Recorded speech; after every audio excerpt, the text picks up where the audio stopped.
Bienvenue les amis dans cette nouvelle vidéo. Vidéo toujours consacrée à la Dodge Challenger, mais ça tu t'en doutes, c'est dans le titre. Aujourd'hui je te propose une introduction différente de la semaine dernière. On va pas en rasso, on est de retour à l'atelier, on est de retour pour bosser. Oui, j'ai pas pris cette caisse derrière moi au hasard. Honda Civic, préparée par Street Raider en 2004, ligne droite de Nevers-Manicourt. On n'est pas là pour parler de ça, je te rassure tout de suite. Mais effectivement, elle est derrière, elle touche à sa fin, je voulais la mettre à l'honneur. La semaine dernière, on était en rasso, on ne peut pas aller tous les week-ends en rasso. Donc aujourd'hui, on est à la maison, on bosse, je suis dans mes nouveaux locaux, dans mon nouvel atelier.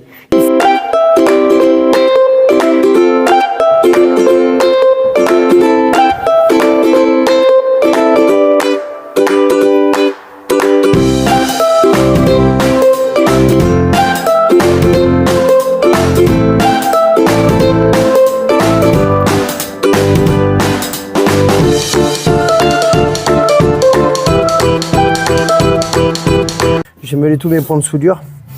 Là, elle est légèrement partie ici. Alors, c'est pas grand chose parce qu'avec l'extension en fait, qui arrive là, finalement, on le voit pas. Mais on va pas laisser ça comme ça. Donc, juste ici, là, il faut que je le ressorte. Et pour ça, je me sers d'un tire-clou. Un tire-clou, c'est un marteau par inertie. En fait, qui vient émettre une impulsion électrique qui vient de souder la pointe toute seule. Et après, par inertie, tu n'as plus qu'à faire ça et tu le dessoudes. Et ainsi de suite jusqu'à temps que tu le ramènes. Il y a vraiment pas grand chose. Mais je t'ai dit qu'on mettait pas de mastic. Donc, on va essayer de se le faire sans mastic. Mais sans pouvoir planer derrière. Là, je suis sceptique.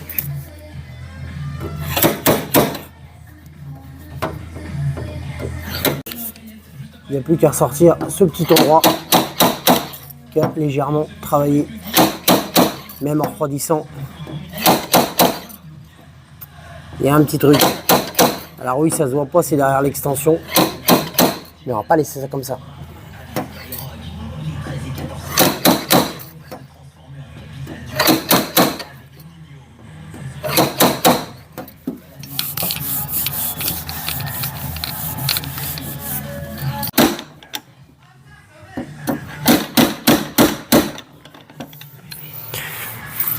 Donc la même de l'autre côté, vu qu'elle est partie en premier, là elle était bien partie ici, exactement au même endroit que de l'autre côté finalement. Je pensais qu'avec la trappe, ça tiendrait beaucoup mieux et finalement elle est partie de la même manière. Donc elle est partie là et là, exactement de la même manière. Là je l'ai déjà ramené. Et là, et ben écoute, je pense qu'on est pas trop mal. Un coup de râpe et je pense que c'est pas déconnant.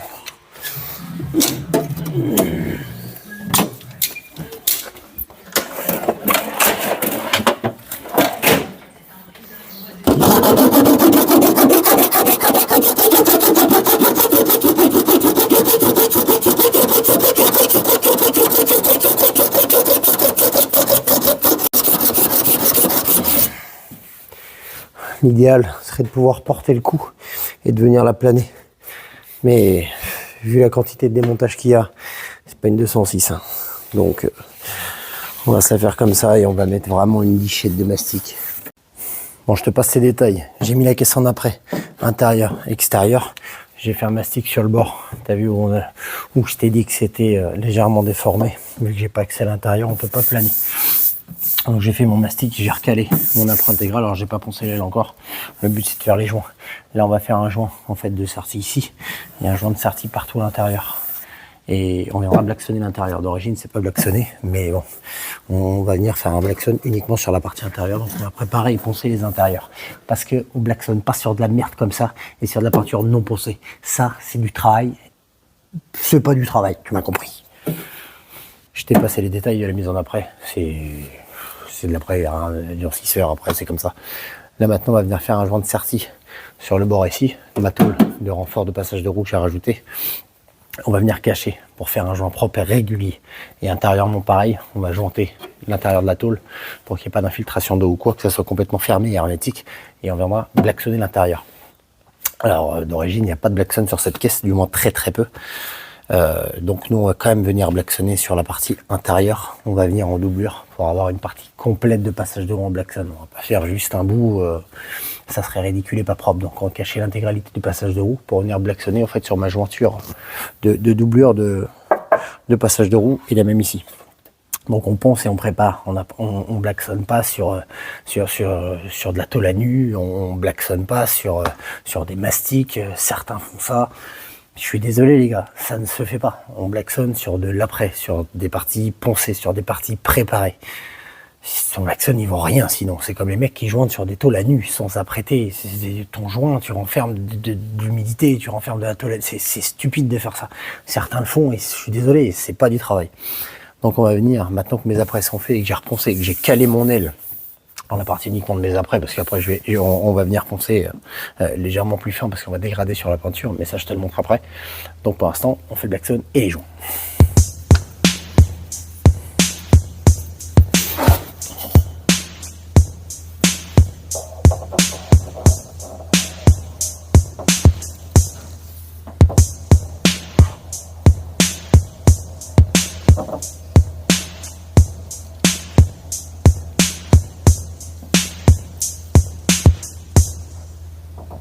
Maintenant qu'on a délimité l'intégralité au fait de mon joint de sortie, premièrement Finline, parce que les arrondis, c'est pas faisable avec autre chose, et ensuite avec du scotch plastifié. On vient prendre ta cartouche du joint, on la coupe en plat, histoire d'avoir un long joint déjà lisse avant de le lisser.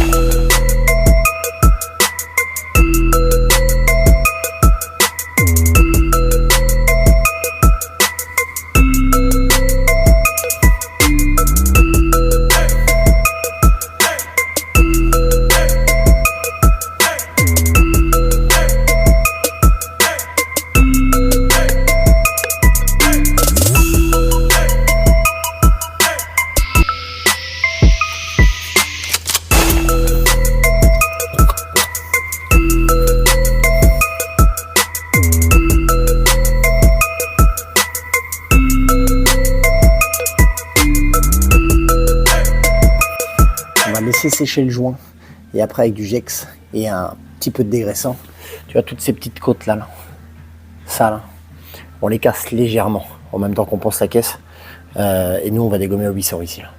800 et 1000 sur toute la partie haute pour pouvoir faire mon dégradé de peinture.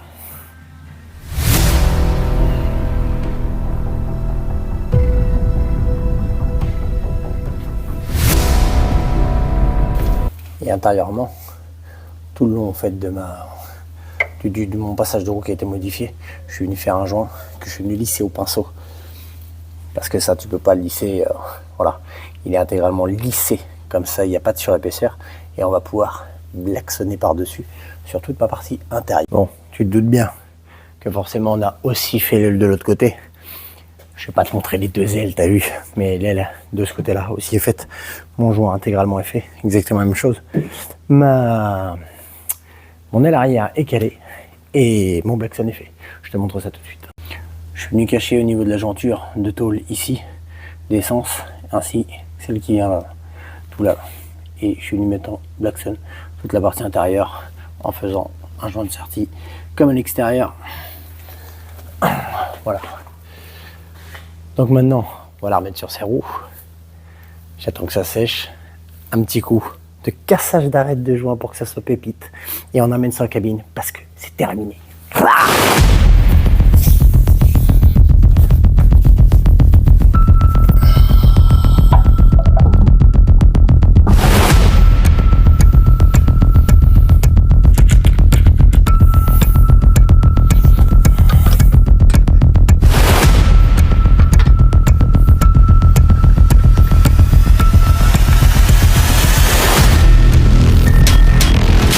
De retour sur ses roues et là je peux te dire que c'est cochon, tu vois, ça c'est la satisfaction d'un travail bien fait, abouti, et quand on voit le bout ça fait plaisir. Il me reste, parce que je l'ai oublié sur une des portes, je sais plus laquelle, faut que je vérifie, un léger impact que j'ai oublié, donc il faut qu'on fasse. On va virer les trous parce que la plaque elle reste pas là. On veut une gueule lisse. Ça c'est dans un premier temps les trous et dans un deuxième temps la greffe des extensions avant qui ça va être un petit peu la merde. Je pensais que ça allait être simple, ça va être un petit peu la merde. Ensuite démontage de la lame avant pour la nouvelle lame avant et démontage intégral du pare-choc avant pour pouvoir le mettre en après pour que ça puisse passer en peinture. Voilà. Donc il y a un peu de taf, c'est pas énorme, mais voilà. On va se greffer les extensions de la wide body ou de la démon, parce que pour beaucoup, c'est des extensions de la démon, mais c'est d'une wide body. Donc on va se greffer les extensions avant sur le pare-choc, de chaque côté, le lissage des 4 trous, la dépose intégrale de la calandre, des grilles et de la lame avant, parce que la lame avant, c'est pas la même, elle change. Donc on va se faire ça, un remontage à blanc, et on se met ça en après pour pouvoir passer ça en peinture le plus rapidement possible.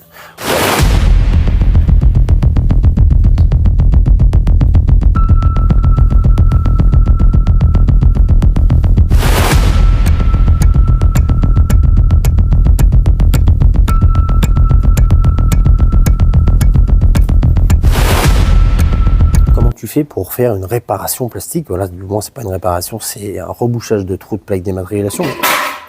Toi tu commences à me casser les couilles, toi si on est trahi par le matériel, ça va pas le faire du tout. Il te faut du plastique d'apport. Et là, il n'y a pas de secret, tu viens fusionner ta première matière. Donc là en l'occurrence, ben, le pare-choc, tu vois, on va bien rentrer dans les trous, on va bien le faire chauffer comme ça, tu le fais fondre, tu le fais fondre, tu le fais fondre. Et quand c'est tout à température et que tout fond, et ben tu viens fondre en plus ton plastique d'apport. Et là tu viens absolument fusionner les deux. Il faut pas faire du collage. Si tu fais pas fusionner la première matière, donc là le pare-choc, tu vas faire uniquement du collage. Tu peux le prendre avec tes ongles et tout arracher. Ça ne tient pas. Il faut que ça se mélange absolument. Comme une soudure basique, si tu viens pas faire fusionner ton premier métal, ça ne marche pas. Ça s'appelle du collage. Voilà, donc là on a bouché nos 4 trous, c'est soudé, ça me paraît pas trop en épaisseur, c'est juste ce qu'il faut pour pas venir apporter de mastic supplémentaire ou autre. Normalement on se le ponce tout simplement et je pense que ça devrait suffire. Donc on se le ponce et on voit ça.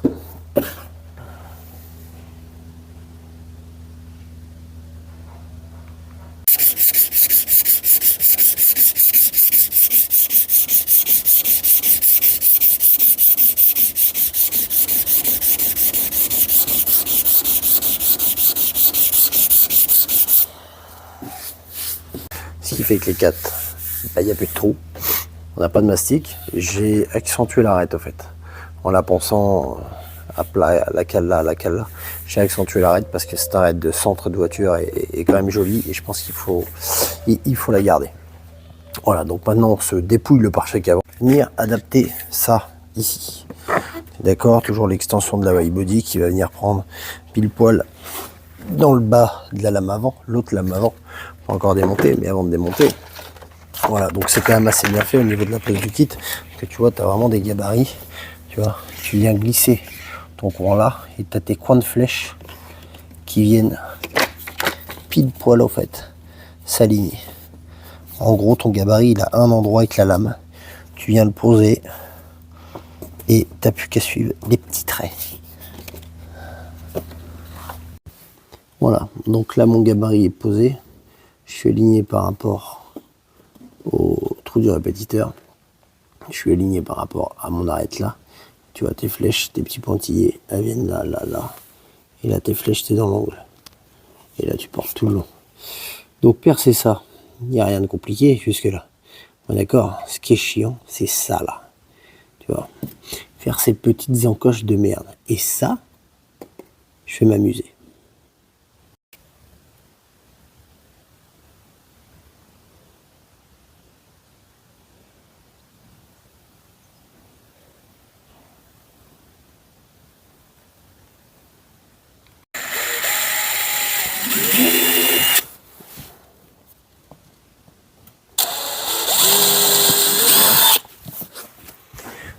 Donc pour ces machins là, je vais aller faire un trou à chaque extrémité. Et après, il faudra les relier.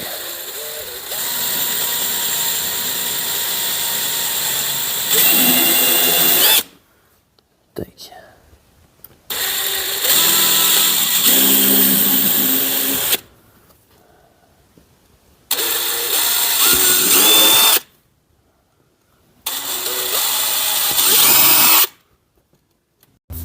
Bon, côté gauche c'est fait aussi. On a percé tous nos trous avec le gabarit, les 3 trous ici, il me reste le trou derrière à faire là. On enlève ça, on pose extension, on débavure, on change de lame, on dépouille et on apprête. Voilà, j'ai réussi à le clipser. Pas là en bas, il faut que j'en fasse encore un peu. Voilà. On a aligné ici. On va quand même le reposer à blanc. On va quand même le reposer. Histoire d'être sûr.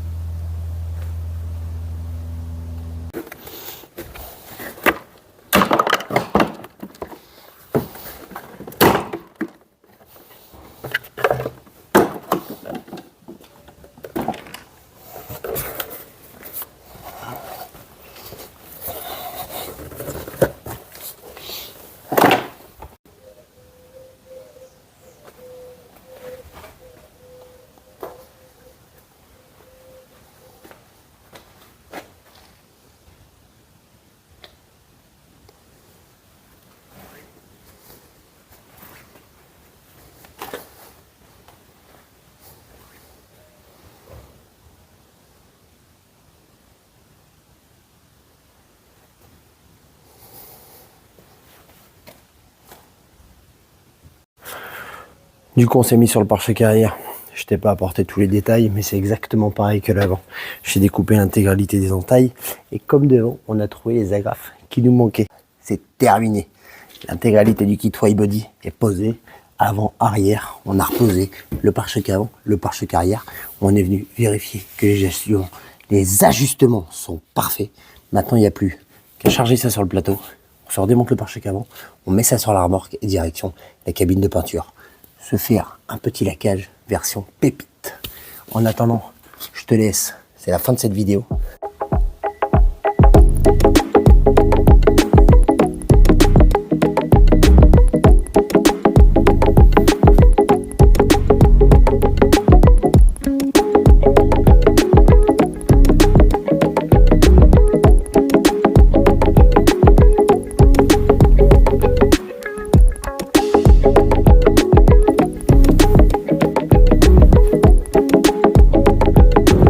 Comme la semaine dernière, on va finir cette vidéo. Bon voilà, on a ST8 Flat 4, un truc qui se déplace honorablement.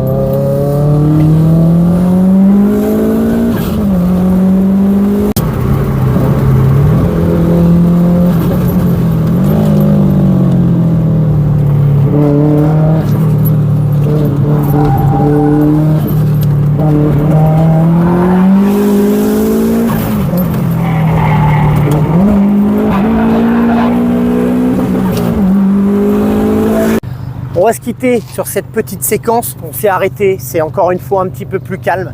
Oui, ça avance. La Dodge Challenger, il reste encore un épisode. L'épisode, disons, peinture, remontage et finition. Je te parlerai de ça à un moment aussi. Ça, c'est ma caisse principale, c'est mon daily. C'est ce qu'il y a de plus débile. Il n'y a rien de plus bête que ça. En attendant, je vous remercie de m'avoir suivi. Encore une fois, que vous ayez vu la vidéo en totalité ou en partialité. Merci à vous. J'ai besoin de vous et à la semaine prochaine.